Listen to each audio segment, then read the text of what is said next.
The first generation Ford Bronco was produced from 1966 until 1977 and was aimed at competing with the Jeep CJ5 and the International Harvester Scout.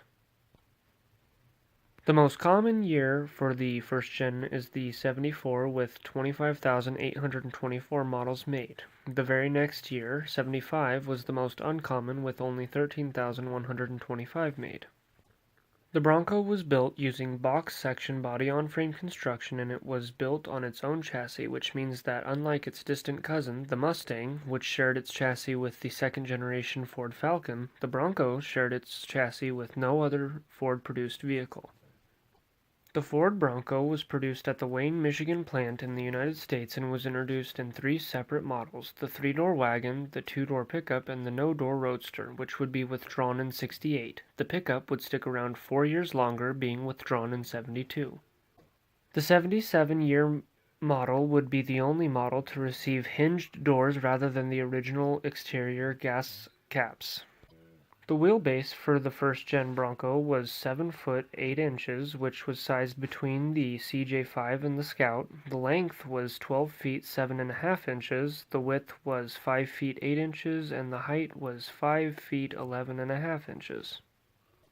They were all made with four-wheel drive to simplify production and came with standard Dana 20 transfer cases and manual locking hubs. The rear axle was a Ford 9-inch axle, which was equipped with Hotchkiss drive and leaf springs, as were the front axle. Opposed to the twin I-beam suspension found on the F100 and F150 models, the Bronco had a Dana 30 until '71, when it was replaced with the Dana 44.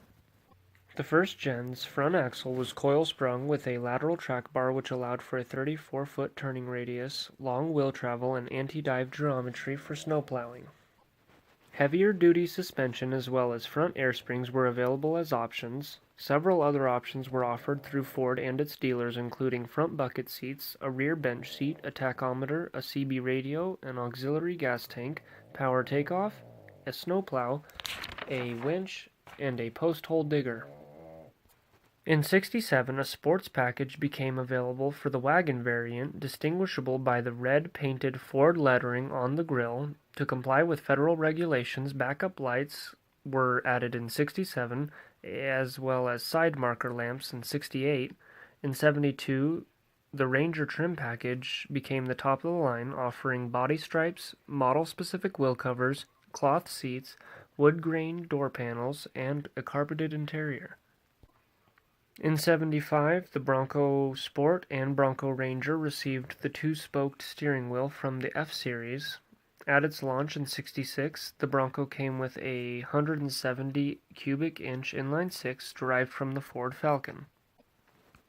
By March of '66, the 289 cubic inch V8 was introduced as an option, and in '69, the 289 cubic inch engine was enlarged to 302 cubic inches and would remain through '77. For the '73 model year, the 200 cubic inch inline-six would become the standard. At the Bronco's launch, the sole transmission offered was a 3-speed manual, but in '73, a 3-speed automatic transmission became available as an option. Thank you guys for watching. I intend to make another video for every generation, so stay tuned and I'll see you